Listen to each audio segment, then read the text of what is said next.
So damn okay. I'm a little rusty with this because I enjoy this throw. Yeah. Because I know you have a theme song Right. here. But for the first time of the season. Yes. Damn okay is going to be about like, damn, okay, that guy's pretty damn good. And like, damn. And there was a lot of that yesterday. Plenty of good performances to pick from. Definitely. So let's start it. Damn okay. Start that track. Hit it. Damn. I'm okay. Damn. Damn. I'm okay. Yeah, no, I mean, yes. I'm okay. The legal gambleizing. Oh, baby. I am Chris Simms. I'm okay. Damn. Okay. I really still feel like that's an Eminem song. There's a song that's kind of like that. I mean, I don't know if you want to start calling me B Rabbit or anything like that, but it's the goodest rap I could do. Thank you for NBC making me sound good there. Well, this is not an original damn okay, but it certainly fits. You want to go to little Chiefs and Patrick Mahomes? Do it. Right. All right, knocking off the Browns 33-29. And it was kind of a tale of two halves. Yes. Cleveland, and now that I'm in the predicting game and I said the Browns are going to be a Super Bowl team, I felt 10 feet tall in that first half. Sure. I was like, the Browns, I know what I'm doing. These guys are good. You shouldn't feel any worse about that. No? I don't. After yesterday, I still feel good about putting Cleveland in the Super Bowl. Too. They do. There's a lot of good things. You could see they give the Chiefs a lot of problems in a lot of ways. You know, hey, it's one thing to be as good as the Chiefs or we're shooting for them. It's another thing to actually beat them and conquer them. And Cleveland's still a young team as far as being battle-tested that way. They kind of just found their way at the end of last year. But, man, they pose some problems. Here's one thing that always jumps out to me, and this will continue to be a problem. Their ability to run the football and be so dominant up front at the line of scrimmage takes away some of Steve Spagnuolo's creativity on the back end. You know, he's famous for disguising this and, wait, we took away the run game, now we got him throwing the ball, and now I have a million different coverages and disguises, and you're going to be all screwed up. But he gets a little handcuffed in this matchup because Cleveland can run on anybody. I would be shocked if really any team all year really slows them down. But then what happened in the second half? Well, second half, I mean, listen, they shot themselves in the foot a few times, right? Yeah, they got some Kansas City went on some long drives, got it going together, and again, I'd have to go back and watch the film of some of the specifics of why some of the drives didn't continue. But I never really felt like, again, even in the second half, I mean, they were up, 29-20 late in the third quarter. Am I right about that? Is it somewhere in there? Hey, it's fourth quarter, But, yes, you start off the first half with Mahomes, catching on fire and going on a 7-minute drive, right? And then they went, I can't remember exactly, maybe 3 and out or 6 and out. The Chiefs got the ball back again, got a field goal. And then, the Cleveland Browns answered back with a long drive themselves. But here's the thing to me, the number one banner statement. Cleveland Browns, this is where you drop the ball. Not on your offense, it's your defense. And then here's the main reason. And anybody who watched my Picks podcast with Florio, this is the reason I picked the Chiefs. They had no plan for Tyreek Hill in the playoff game last year. And they treated him like a normal pedestrian yesterday. It's the Chiefs, everybody. Cleveland. They throw to two people, Tyreek Hill and Travis Kelce. There was no game plan. There was so many plays where I just saw Tyreek Hill get in the slot and get free releases. Nobody jam him. No disruption of his route or any of that. No, hey, it's 3rd and 7. Let's double Kelce here and do something out at the side of the box of our defense. Like, Cleveland is not good enough on defense yet to go, this is what we do, and we're just going to do what we do. No, that's the 2013 Seahawks, the 2019 49ers. Okay, they can do that.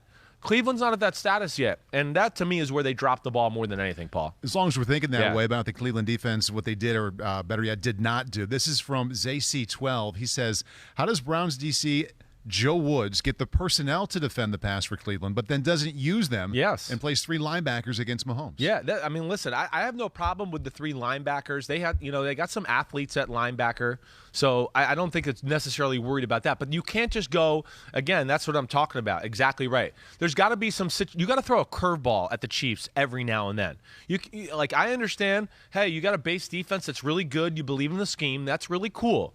But if it's play after play after play, Reed is going to call the right play at some point. Mahomes is going to check to the right thing at the line of scrimmage and then get them in the right play to where they're going to burn that. You got to do something outside the box just every now and then to go, hey, we've been doing this. Hey, look, we're still doing it. We're still doing it. And then he says set hut, and you go, oh, man, they dropped somebody out, and they got somebody doubling Kelsey, and then they got a guy on top of them too. There was none of that. There has to be more game plan specific like stuff in their attack on the defensive side of the ball, especially to beat teams like the Chiefs. For as much as you wanted to see a better plan, a more specific plan against Tyreek Hill, one play really changed that game. Yes. Patrick Mahomes, and hey, it was a phenomenal athletic play by Mahomes. He does it 5 or 6 times a game. Rolling to the right, flings the ball about 50 yards. Yeah, crappy throw, really. It was a crappy throw. Right. And so it was Johnson at safety, well, right? Well, there we go. If he just turns around and plays the ball, that ball was more easily, when it was halfway there, more easily intercepted than received by Tyreek Hill. If he just turns around and sees it, it's coming right to him. I know. It's if he makes DBs, that play, they win the game. Well, probably. You know DBs though. I know. And if they could catch and read the ball, they'd be playing offense. They probably. But here's the other. You're just think about what you're saying. Just think about what you're saying. First off, he's going, wait, why is Tyreek Hill so on top of me right away? Nobody's disrupted him. And why is he the only guy on the best receiver in football as safety 50 yards down the field? See, so John Johnson, listen, we'd like him to make the play better. Yeah. The actual crappy throw and the ball being thrown behind him helped Hill and Mahomes. He's trying to run to a spot. Hey, the ball was underthrown and behind. Hill gets to react quicker, right? And Johnson, of course, is trying to give 110% of his speed because he knows he's not as fast as Tyreek Hill. Right.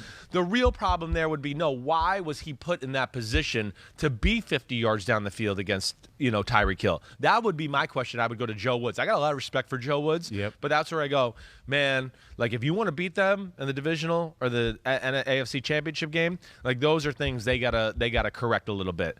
I mean, come on. You had all offseason to get ready. It's the last team you played, and you let the 2 guys that went off in the divisional game go off again to start the season. And there was no different approach. I know you got Clowney and Owusu Koromoa and some better players, but still, this is like an all-time special offense and quarterback, and for you to think you're just going to do what you do, that doesn't fly with me. I think it is special in quarterback. Pete, Christine, can we run this graphic on Mahomes? I saw it a little bit yesterday, but it is worth seeing again. It's insanity. This is phenomenal. He's played 11 games in September in his career, 35 touchdowns, 0 interceptions, and they haven't lost. That's just stupid. You add up picks and games lost in 11 games in that month. 0. That's amazing. It's impossible. No, it's impossible. Well, I mean, come on, we're seeing an all-time great already. Let's just enjoy it. Let's not debate. This is an all-time great. An all-time great. And then Andy Reid, of course, we know he's always special for a few new tricks and his repertoire, or, he's famous for coming off bye weeks and winning those games. So I think it speaks, one, to, they always have a few new wrinkles. They played a lot in the preseason, so they hit the ground running. There's no oh, wait, we got to get used to football again, like we saw maybe Aaron Rodgers in Green Bay, Great point. right? Yeah. So that's another aspect, and then of course just their pure talent is going to jump up on people early in the year, to where teams got to get a feel again for what they do, how they play, how fast these guys are, and then teams will continue to reassess as they go along. But hey, Cleveland, man, Baker Mayfield played amazing. I know he threw the interception. Yeah. But he made a lot of big-time, high-level throws throughout the game. The first half was so much fun to watch and how courageous the play calling was. People were saying, oh, he's just trying to keep up with the Chiefs. I think it was more Stefanski's belief in his quarterback and his system, no matter who they're playing. Definitely. I agree. They're going to attack this year. Yeah. They're going to run. They have confidence in their run game, and I think they got confidence that Baker really has a good feel for the offense, knows what he's doing. And you're right. They're not trying to keep up with the Chiefs. You're going to see that every week all they're year just playing from them. the way they're going to play. That's exactly right, Paul. I think they are. And, hey, the second half, again, still – it wasn't easy. It's the damn Chiefs. Right. You knew they're going to make their run. And you go, like I said, 3 and out after a long series like that. You make a turnover. The stupid punter drops the ball. That's how you'll lose a football game in the fourth quarter to one of the better teams in football. So still, I think a lot of positives to really build on for their football team. And I would think it only gets better, even on the defensive side of the ball. Let's not forget, there's some new pieces there, too, who are getting used to this system. Nothing but positives for the NFC West, Yeah. as they will take over here the damn okay. Before you get into what you liked about Russell Wilson in the Seahawks win over the Colts 28-16. His numbers, I mean, just 18 out of 23, 254, 4 touchdowns, no picks, and the highlights were fantastic. I mean, these weren't easy throws. Deep balls right on the money. Russell Wilson deserves this spot here. Yeah, he does. I mean, damn, okay. Let Russ cook. Here we go again.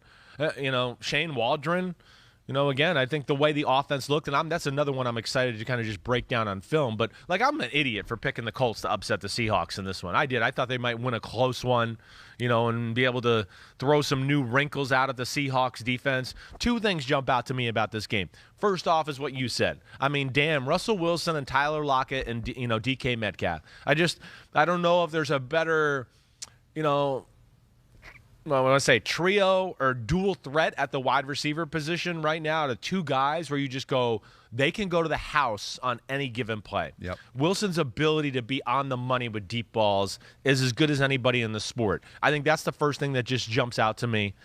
They ran the ball well. If they run the ball well, and then Waldron, like we saw Sean McVay with Stafford last night, can dial up some deep pass plays to be creative every week, that's going to be really tough for every team to handle. It doesn't need to be complicated when you got a guy that can throw it like that, and then you can control the line of scrimmage. The Colts were disappointing on both sides of the ball.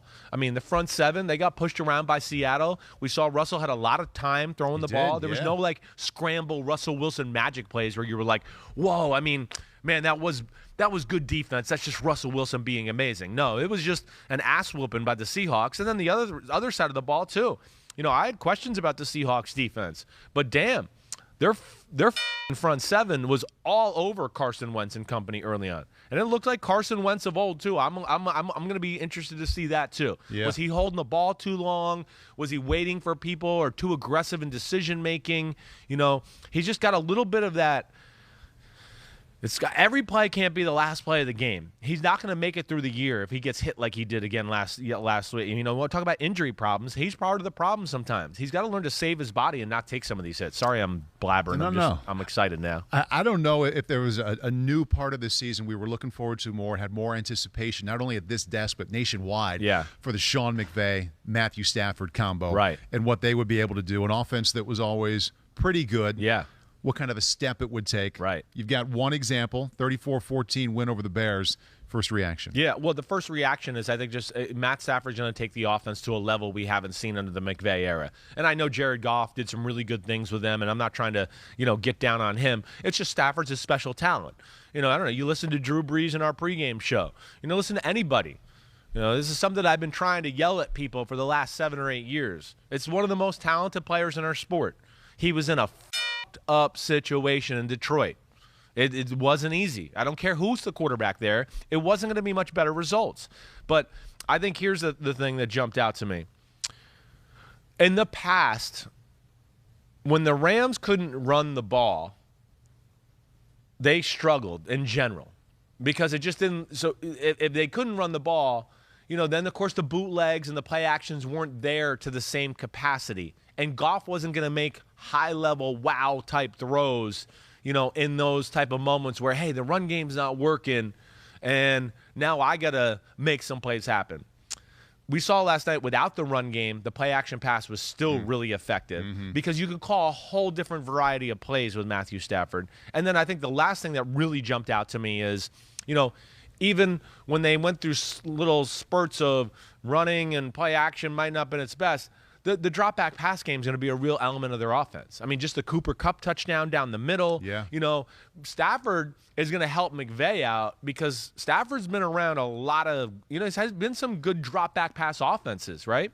To where he's going to go, wait, McVay, hey, Sean, we used to do this in empty. We used to do this in 4 wides. It's a pretty good play. I'm comfortable with it. He'll teach Sean, and Sean will go, that makes sense. I like it. You like it. I like it. Let's do it. And I think it's only going to grow their offense, too. It's going to be a killer combo. I thought they kept it in check, too, with the play calling. I mean, you think about the places on the field Stafford can get it that McVay's never had. We saw it early in the game. Yeah. That when he threw 65, 70 yards in the air, just a little flick. The first big pass of the game. Such an example of what we taled about the last few months. Where he can put the ball in the field where they couldn't get it to these last few years. So, number one. Yep. But then they didn't go crazy with it. Yeah. I mean, I wouldn't have been surprised to see McVay throw it 48, 50 times. He was 20 out of 26. Yeah. Very efficient, very under control. Yeah. It's McVay really knows how to manage a football game.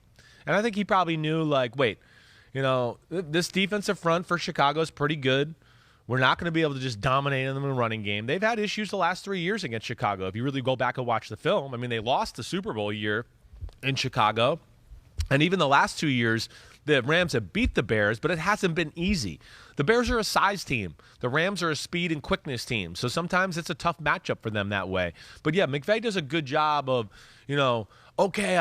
I'm frustrated. It's not working all the way. Let's just throw everything at them. That's how you lose a game. Yeah. Now Stafford throws an interception or somebody gets strip sack fumbled or something. So he always plays within himself. He realizes that he's got a good defense, too. He's not going to panic on one side of the ball when he knows, wait, there's another offense over there that's not that good, and I got studs on defense. And he plays it the right way. And that's why they win a lot of close games. I know this game wasn't close, but that's why they do. In this damn okay list, we have 5 names here, Chris. 4 quarterbacks, the 1 non-quarterback. Yeah. We stay in the NFC West. Deebo Samuel, 49ers beat the Lions 41-33. How about 9 catches for $189? I mean, Deebo is he's a baller. There's no other way to say it. A baller, and maybe as important to that offense as anybody on their team. I know George Kittle's a star and everything like that, but Deebo does all the other things. Deebo's a great run blocker. Deebo with the reverses and speed sweeps is special. Deebo is fearless over the middle. Over the middle. I mean, I know why Shanahan likes him. Shanahan likes any guy that has no hesitation, right? He wants guys to run like their pants are on fire and run through the wall. You got to run through the wall to get a first down here, run through the wall. He's got a whole team of those type of guys. And you see Deebo Samuel, he catches balls over the middle and just rips them out of the air. He doesn't even wait for it to get him. He rips it out of the air so he can go and make moves right away. Just that aspect. Of course, the one-on-one ball that he caught against Jeff Okudah, I mean, that was, Garoppolo under pressure, just throwing it up, going, wait, I got a one-on-one matchup. Let me see if my guy can make a play. He makes a play and does that. Now, he had the fumble at the end of the game, which was a great call by Shanahan on 3rd and 12 to ice the game. And he just got to have a better feel for, there's the sticks. I got the first down. Let me protect the ball and kind of go down. He tried to get a little greedy and go too far. Trey Flowers punched it out and gave the Lions a chance to, steal the game or at least tie the game in a game they really had no business being in.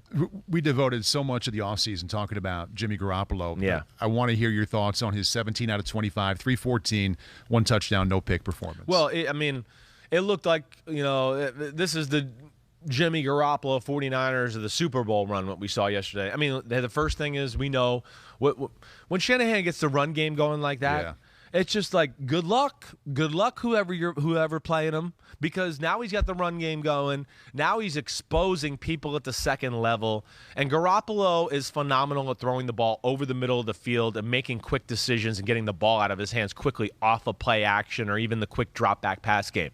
Hey, I'll say it all the time. The 49ers, I don't know why people don't crowd the middle of the field more. They don't throw the ball outside the numbers. But, man, Shanahan's genius is just special that way. It really is. And, I think yesterday, I know they blew the lead, but, the team we saw up 38-10 is the real team. They blew them out. Yeah, they blew them out. They took the foot off yeah. the gas and then, prevent defense and, okay, we're going to be a little more conservative on offense. And, yeah, they had a few problems, missed the onside kick, and that let Detroit – this is the NFL. Listen, in 2 or 3 mistakes, a team can get back in the game, and that's kind of what we saw there. But I still think, this is a special football team and more close to the 38-10 team than the 41-33 team. Game before this, we talked about the Bears. So I want to bring in Justin Fields, the little bit of the role he played there, tied in with Trey Lance. Again, the kind of small role he played as both coaches sprinkled in the rookie quarterbacks. Question from @DRaju. He says, what's your take on San Francisco and Chicago throwing in the rookie quarterbacks here and there throughout the game?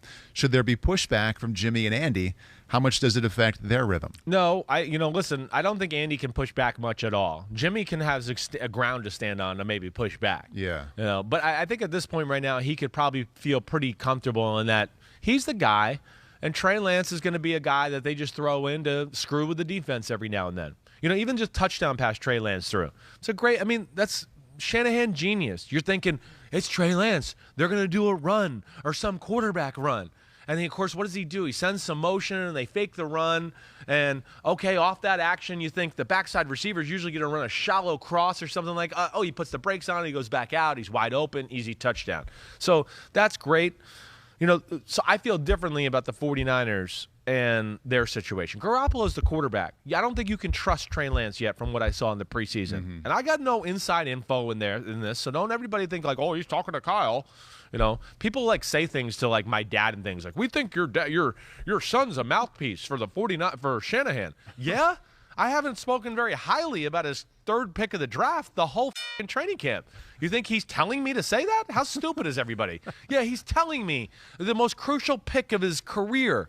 Like, yeah, bring some question marks up about my number 3 pick. Did he ever call you and say, hey, can you lay off my pick No, a he bit? didn't. He didn't. That's what's cool, too. He lets me be me. He's never been like, I think he knows I'm going to evaluate it for myself, and he's not going to influence me anyway. So that's what I appreciate about my friend Kyle, without a doubt. But that situation to me is different. That's where, okay, they don't need Trey Lance necessarily. It's a nice wrinkle, and he's raw. Okay, now with Justin Fields and that thing, that's a different animal to me. I mean, you know my answers to some of that. I mean, again, it's not that Andy Dalton's bad. It's just he's not going to do anything special for your offense right in a close game and games when you're down that you're going to be able to make plays or get a lead or whatever it is. He played fine. He played fine. Played fine. Exactly. Fine is the word. But the combo of him, maybe his default will be going underneath and throwing the safer throw. And you've heard me complain the last couple of years about Matt Nagy's offense having 95 ways to pick up 4 yards on a pass completion. Combination of what Matt's doing, Andy's going to be a little conservative anyway. Yeah. And that's how it looked. He did pretty fine. well. He did fine. But to your point, it's 38 attempts for 206 yards. Yeah. That's not going to beat the Rams. Right. That's just not going to do it. It's not going to beat a lot of teams that are like equal to you or better. The game is about explosive plays. And their only explosive play of the night was that first drive, the run by Montgomery. That's where I still will sit here. And I think Justin Fields should be the quarterback. Right now. Again, Andy, we have offensive line protection. You'd make the switch right now. I would. Andy Dalton, he knows, the offense. What about last night? What part of that could Justin Fields not do? I understand he might have not made every right decision, but I don't go like, man, Andy Dalton threw the 6-yard hitch route. I know Justin Fields isn't ready for that yet. Well, they'd have to call a different game. Yes, I mean, Andy's going to go game. 8 for 9 for 60 yards. Right. I don't think they're going to expect, or they wouldn't expect Justin Fields to run that kind of offense. No, and you'll still be able to run those plays because people are going to run defenses that go, wait, we got to give and take a little bit. This guy might keep the ball. They might have a quarterback design run. We better play something simple coverage, and he'll be able to throw it. But to your point, the Nagy offense is frustrating to me. How many times last night did we sit there and go, whoa, Andy Dalton jammed it in for 6 yards?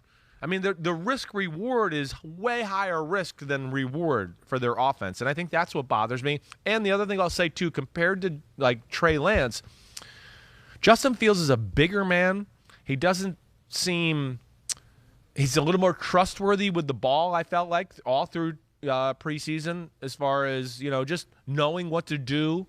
And the last thing is his running is a notch up from Trey Lance. Yeah. The way he turned that corner on that touchdown run it was night. Easy, right? Yeah. It was easy. And it wasn't. I know. He made it look easy. He makes it look easy. This is a special runner to me. That's where I just go, I don't know, but I think there's going to be tremendous pressure. They got the Bengals this week, and if first off, Andy Dalton throws an interception in the red zone on the first drive.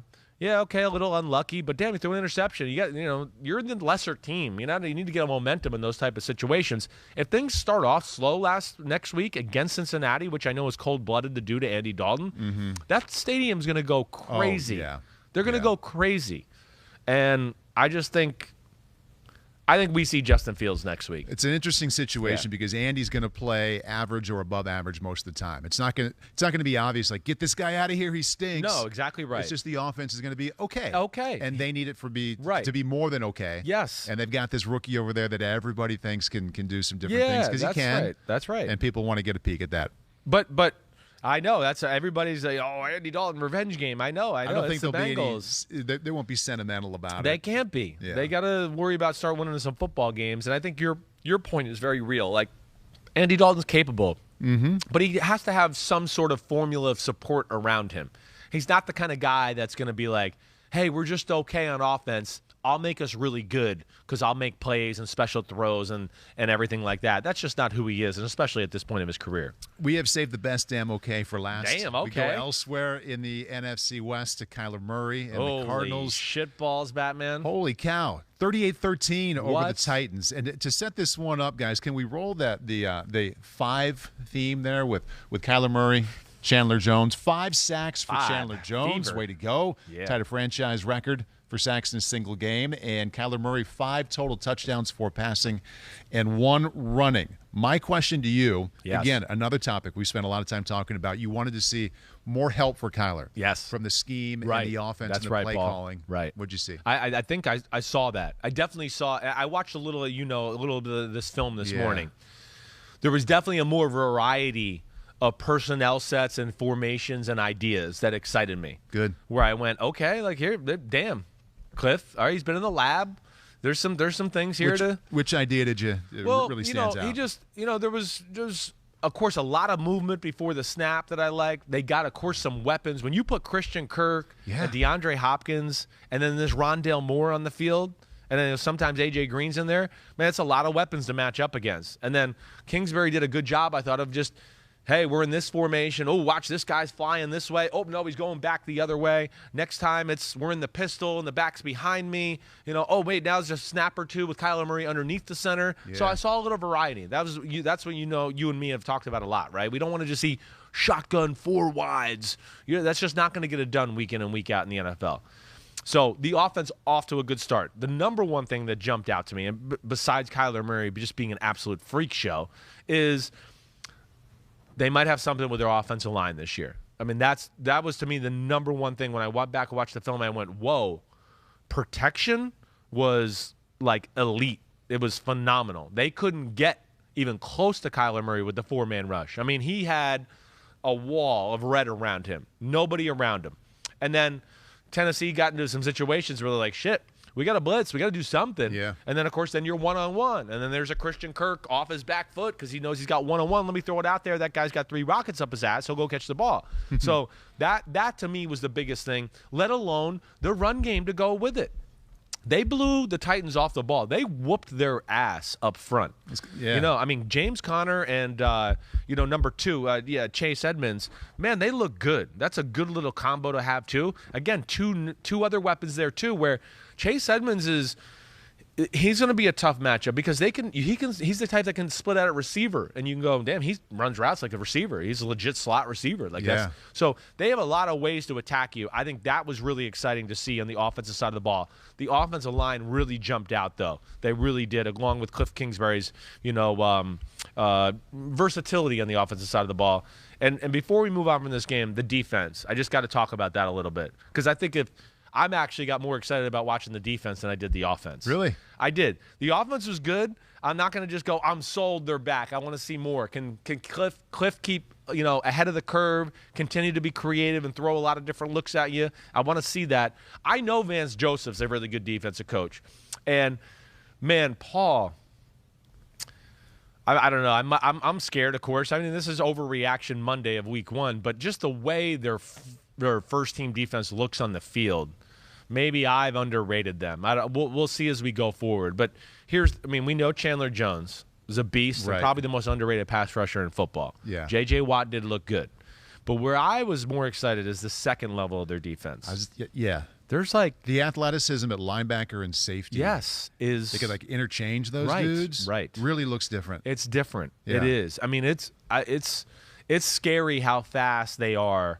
When all 3 of their linebackers, Hicks, Zaven Collins, and Isaiah Simmons, can all fly. What did you think of Simmons yesterday? Simmons it's the best game I think he's played as a pro. Like they figured out in the offseason how to use him. Yeah, I mean, he's either right in the middle of the field, praying mantis, running all over, sideline to sideline, long arms, long legs, just everything in your way. You can't throw over the middle of the field. And then when they put him at the end of the line of scrimmage, he's physical. He could set the edge. He'll take Derrick Henry on in the whole one-on-one and take him down. He did that a few times.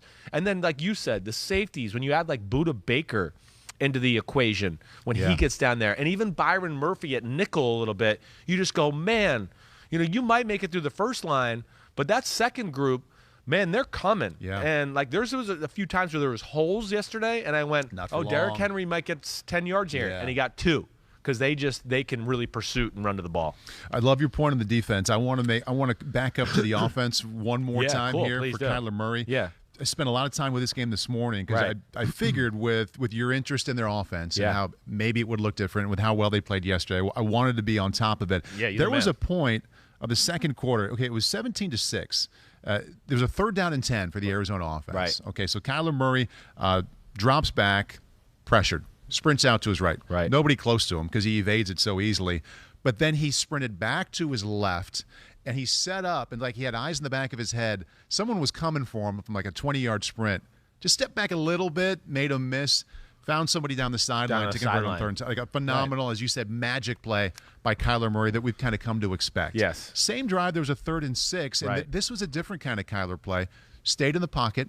Had a shallow crossing route from left to right and hung in there, and it's the kind of ball you can either drive or throw with some touch. Right. He kind of faded back and put a little touch on it. His receiver had half a step on the defense and just dropped it in there perfectly. There was no scrambling around crazy. Nobody else can make this play. Right. It's a high-level It's the kind throw. of play you expect a quarterback on 3rd and 6 who's good from the pocket to make most of the time, and he did it perfectly. Yeah, I know. And both of those came on the same drive. He threw the ball amazing all day long. I mean, just the first touchdown pass to DeAndre Hopkins in the back end line where I think that was the first one. I don't know. He threw so many damn touchdowns I can't remember. Yeah. A few hole shots up the sideline. Yeah. He was beat up last year. He was. He told us that. When Florio and I talked to him like in the spring at one point, he kind of alluded to it because I knew his throwing motion was off a little bit, and I think he was beat up at a time last year, man. But the variety throws, and I want to get to this 3rd and 6 throw as I watch it because I can't remember exactly. I got it right here. I got it. Let me see if I got it. He's in the pocket. He's got trips to the left. Yeah, he's got trips to the left. He slides to the left just a little. And he throws like a crossing route. A shallow cross to the inside guy. Yeah, to Christian Kirk. You're talking about this one, right? Yes, just dropped it in there. Kind of waited for the right time. Yeah, he was running like maybe about a 15-yard crosser. It was a quarterback's throw. It was a passer's pass. It's like what you want from a pocket guy. Yes, you're right. And it came moments after he made a play. Like, well, no one else in the league can make that play. No. That's where I go back to this Cliff Kingsbury thing to where if he can continue to just give different looks, keep teams on edge a little bit. Yeah, the dude's gonna make a handful of plays every game to get you out of jail, like where you just go, wait, I screwed this play up. Oh, we didn't block it, or somebody busted a route. Oh, it didn't matter. Thankfully, I got that guy. Exactly. Yeah. And then if you can give them just some normal in-rhythm plays and offense, phenomenal. And in this play, just as you're talking about it too, they get it's the perfect situation. Again, it's pretty good pass protection, and it's man-to-man. And it's just like, I don't know. You don't have 5 people to match up against this group man-to-man. It's going to be a very special defense that's going to be able to do that. But, it was awesome to watch yesterday. It really was. And excited for Kyler Murray. It was awesome to see the offensive line play that way. Yeah, and, watch out. Arizona. The damn NFC West. I don't know. I mean, could they do it? Could they do it where all 4 teams end up going to the playoffs? I mean, we just kind of had this conversation a week or two ago when we were going through the over-unders. I know. I got to the NFC West. I'm like, I feel like everyone's going to hit the over. I mean, except Arizona. It's I know. Right? We put them in the back seat. Yeah. But it's things would have to shake out the right way. A lot of other teams would have to lose, I think, for 4 teams in the same division. But, you got the Saints and Bucks good. That's going to be really hard. I don't know. Maybe the way it looked yesterday, maybe nobody from the NFC North should be able to go to the playoffs. Gosh. Hi, I'm Mike Tirico, and thanks for watching. Make sure to hit subscribe for the latest news and highlights from NBC Sports.